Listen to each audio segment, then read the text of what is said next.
分享我哋設計嘅火星移民基地計劃。隨着地球嘅資源越嚟越緊張，我哋相信火星將係人類未來理想嘅家園。我哋計劃題目係尋找人類未來理想嘅居住地方。點解我哋會揀火星？因為火星係喺太陽系入邊最似地球嘅行星。我哋運用咗 DeepSeek 同埋豆包 AI 平台，收集咗太陽系入邊嘅地球、月球、火星、金星同埋木星嘅衛星等等星球資料，進行數據分析同埋比較。我哋將圖表前移喺以下嘅畫面，結果顯示火星喺以上星球嘅當中，火星雖然平均溫度只係得零下63度，而且有強烈嘅沙塵暴，但係佢嘅自轉周期同埋地球係相似，仲有冰存在嘅證據。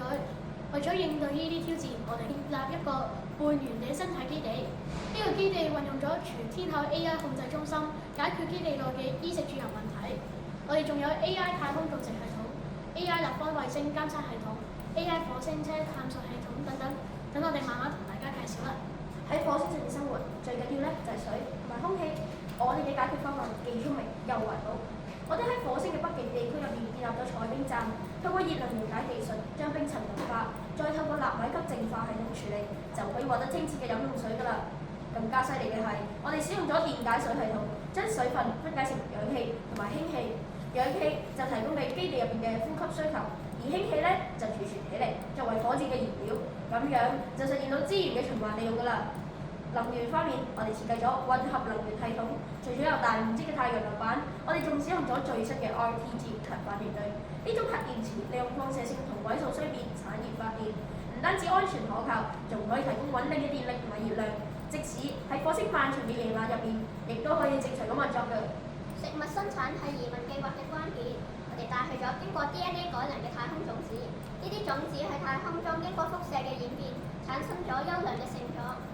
為咗進一步研究太空種子同埋地球種子嘅生長差異，我哋喺現實中設計咗並 3D 打印咗太空種子種植倉。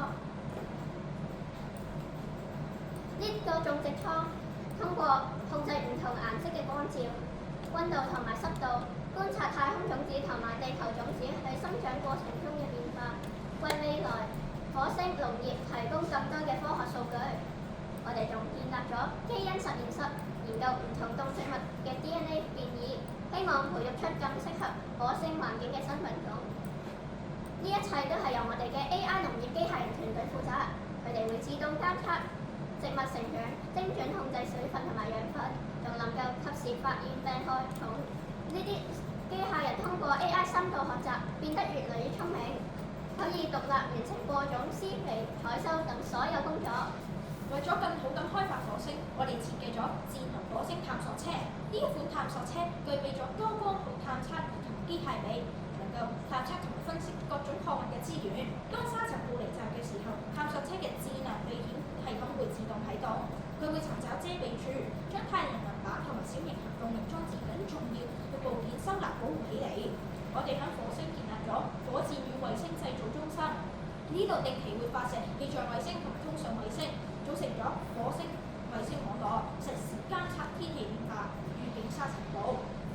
除此之外，我哋仲喺現實生活中手動製作咗一部 3D 打印嘅1U 立方衛星模型。呢一粒衛星唔單止具備 AI 智能避障功能，仲可以探測溫度並實時監測自身位置，模擬喺火星網絡中嘅運行狀態，讓我哋可以更直觀咁樣了解衛星技術嘅應用。我哋喺火星軌道上建造咗希望號天宮太空站，呢個太空站不單止係科學實驗嘅基地，仲係收工探索嘅終點站。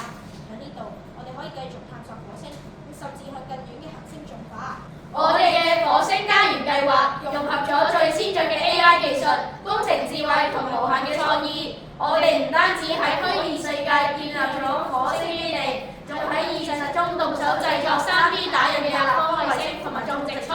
我哋考慮咗方案嘅可能性，通過唔同嘅科學技術，逐步實現人類移民火星嘅計劃。呢個唔單止係我哋嘅夢，更加係探索火星嘅起點。如果大家有興趣，可以睇我哋嘅學術海報同埋 PPT，入邊有我哋嘅設計流程。多謝大家。